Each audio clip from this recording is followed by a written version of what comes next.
Alright, what's going on everybody? Chili Games back again. It is so good to be bringing you guys another video, and honestly there's a lot of catching up that I have to do. I really hope you're looking forward to this video because it is an absolute, it's it's a Cleveland game. So I hadn't played Cleveland very often. I was trying to kind of branch out because, let's be honest, Cleveland is so good that it's just kind of boring, because it just makes every other ship feel, you just don't really have to try as much as you do in other ships, and other ships have a lot of weaknesses. Cleveland has weaknesses, of course, but it's very easy to avoid them. So anyways, Thanksgiving has passed, I realize that, and yeah, it's been a crazy past 2 weeks. You know, getting over COVID, getting back into work, school starting back up, so we're finishing off with finals, and I was thinking about it every day. I was like, I need to make a post to my guys and everybody that follows me, says like, thank you, like this would not be possible without you. And every day I thought about it, the thought just went in and out, and I just, you know, the days just flew by. So I want to take this time to just say thank you to everybody who has supported this channel. If you knew me a year ago, you know, I was a very hopeful person about this, and I just said, you know what, it'll happen one day if I put the work in. And here we are sitting here with, we just hit over 1,500 subscribers just for Warships specifically. So I think that's pretty I think that's pretty insane, and I have nothing but you guys to thank. So, you know, just thank you guys so much for everything. This is seriously not possible without you. This is y'all's channel. I'm just the one kind of guiding it, so to speak. But yeah, I really love all you guys, and couldn't be happier making content for this game. So, with that said, my girlfriend actually also just got me a LED Chili Games light, and I'm gonna make a post about that soon. And I was trying to stream, but right now I'm working 3 days back to back to back, and I was like, man. So I was gonna stream this morning as I'm recording this video, but I woke up too late, so it's not gonna happen. So I'm recording this voiceover. Anyways, it's super amazing. I flip and love it. I can't wait to display it in the streams. So super thankful for that. So let's get into the game. So Cleveland, obviously I'm running the same build I always run. I'm running Scott, and I'm running full fire build. Actually no, I'm running full the expert range. I just had a blank out, I forget what it's called, but I'm running the extra 10% range, beyond range, that's what it is. Just for some giggles. And then I think we're still rocking like a 13% fire chance. Come around here, spotted, figured that I might as well take the chance here. We got 2 full radars. The Z-23 is almost dead. Unfortunately for us, that Shiratsu is actually playing it safe. I'm not too sure why these guys thought that this was okay, but especially if I was in the Z-23, I would not want to be playing it as dangerous as he was playing it. I mean, you can never assume when someone has a radar or not. So if you're at pretty low health and you see a radar cruiser, it's just best for you not to, you know, just don't, just don't, unless you know that they use it on them. And then even then, you have to wonder if they're using fully packed, which gives them that minus 30% on the consumables, so that can be very, very interesting as well. So I had a decision to make. I know this is in Atlanta, I know there's a battleship somewhere out there, and I also know there's a destroyer. So we actually have the sonar, and we catch this Shiratsu in the sonar. So I'm like, okay, do I push this and be, you know, this could be a very dangerous push. You know, I could be sailing out into torpedoes, which I am right now, and I'm gonna have to dodge those. Beautiful shot from our teammate that was the Colorado, that was literally like just miles away. Great shot. Would have loved the kill, but you know, teamwork is teamwork. I love it. And yeah, unfortunately for him, he did not have his torpedo reload booster up, and we are now in a pretty good spot to 1v1 this Atlanta. Now, Cleveland absolutely destroys. I wanted to wait for all the guns to turn around because I wanted to try and one-shot this guy. We get really unlucky and only get 3 citadels. We should have shot a little bit lower, but I mean, this guy is absolutely dead. There's just, it's really not even funny how Cleveland just outclasses Atlanta. I mean, same thing with Flint. Same thing with. I feel like the Helena can hold a little bit more ground because they're, you just don't have heals with Helena.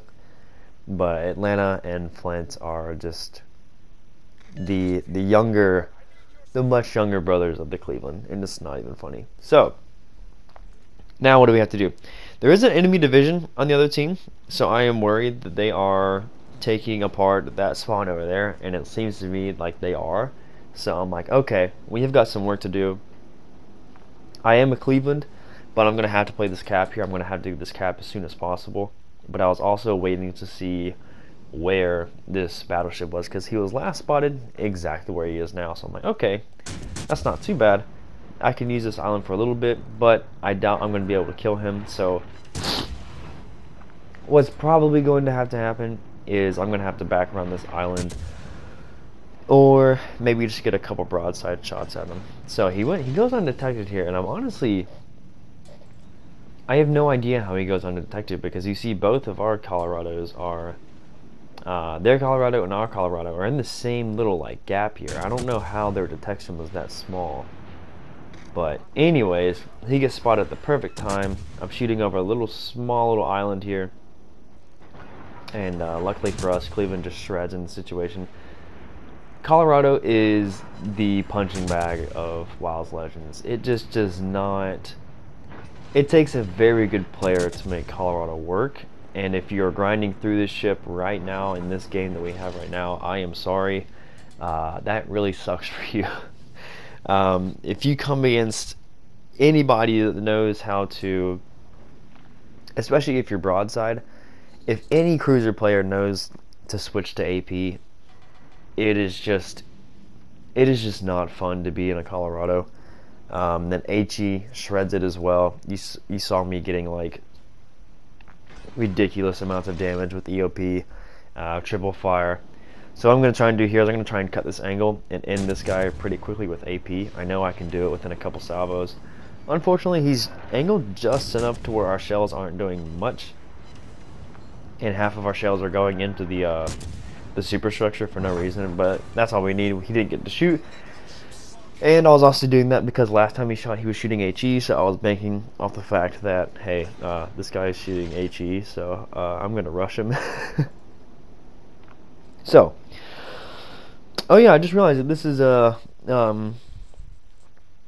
we have 4 kills, 114,000 damage right now. I was like, oh, it's not too terrible. It's not bad either. And I remember thinking about this game. I was like, dang, like we have so far to go. Like if we wanted to, like I can't believe like you play some high damage games or whatever, and you play some big games, and it's like, man, that was quick. And then you look at a game like this, it's like, man, this is a great game, but it was different because I was shooting at different types of targets. So I was like, man, I wonder what this game's going to turn into. Is it going to be impressive, or is it going to be, something that's just kind of Cleveland in the, in the ballpark of Cleveland, that average Cleveland game. Pretty much what it looks like right here, to be honest. Maybe a little bit more damage, but we have the turrets here, and I'm not too sure how he's still spotted. They're still spotted from the plane, which is so good for me. This is the perfect situation for me to be in. I get so many messages, or I used to when I played Cleveland often when I first came out, because I was going for the damage record. So many people were like, you gotta push with your team, like all these things, and it's like, and I know Flamu talks about this so much, and the same applies on Legends. Like, as a DPM cruiser, there are no destroyers left. I have killed all destroyers. So the destroyers have been taken care of, and my phone has been ringing, and I am doing damage every single salvo, not being spotted. The thing about pushing out with your team is I understand the concept, but if there's 3 battleships pushing in front of me and I am, you know, coming up behind them, no matter how far away I am, the enemy team is going to shoot at the easiest target to kill. So what people don't understand is, like, yeah, I'm lightly armored. My armor is map awareness and island cover.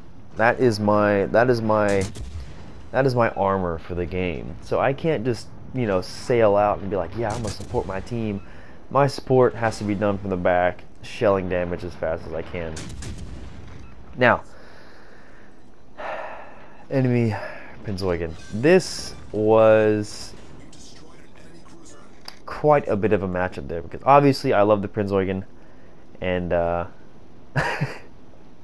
I'm sorry about who I killed in that.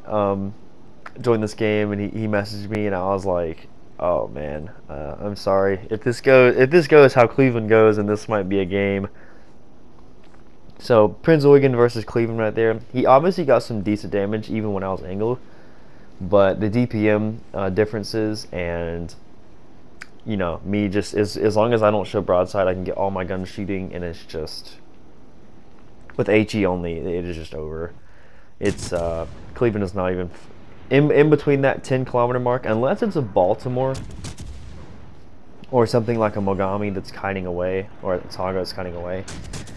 Those kind of engagements are just not even funny. Turbits comes around the corner here. We're in a perfect position again. I figured he'd be coming out this way, so we put the islands in front of us again. Colorado is doing a very nice job of tanking the damage while I am shelling out the damage. So this is working well. I can't remember if I'm running Scharnhorst Commander on this build. I don't think I do. I don't think I will run Scharnhorst Commander on all of these like HE spammers. I really don't know if the accuracy is, I mean, the dispersion's pretty well. It's already pretty good. Colorado coming in for the second kill that he gets. So we could have had the Shiratsuyu, and we could have also had the Turbits there. We had permafires on him. But nonetheless, he played a great game. I don't know if he played that great of a game, but he played a game where he didn't kill himself, and he played a game where he kept certain angles, and he didn't overextend. If that was an accident, I don't know, but hey, in this game, to me, it looked like he played well, so he played well. And at this point in the game, this is where I kind of just go for it, honestly. I mean, we have so much, and am I throwing the game? Maybe. But in my experience, I don't know. Nagato is just such a mixed bag, and I was counting on the fact that the ship is god-awful and I'll be okay. And again, I'm also trying to present the least appealing target as well. As you see, my other friend over here to my left, he was actually a lot less angled than I was, and now I switched to the AP, which is absolutely insane. And remember what I said about this game being kind of like, oh, we had 114,000 damage. Well, now we have 232, and it just goes to show like how often you can blink, and this ship is just like printing damage, like fires AP damage. Colorado again gets the kill shot. I was gonna turn around there and go for it, but guys, this is my best game base XP wise. Not the best for damage, but that's not what we go for, really. 232,000, 4,800 base XP with a Kraken. This was 100% my best game. It would have been nice to get those 2 kills, because that would have put us over 5K, and that would have been absolutely insane. But hey guys, I appreciate y'all. Y'all have a good one, and I am so thankful for y'all. And yeah, see y'all next time. Peace.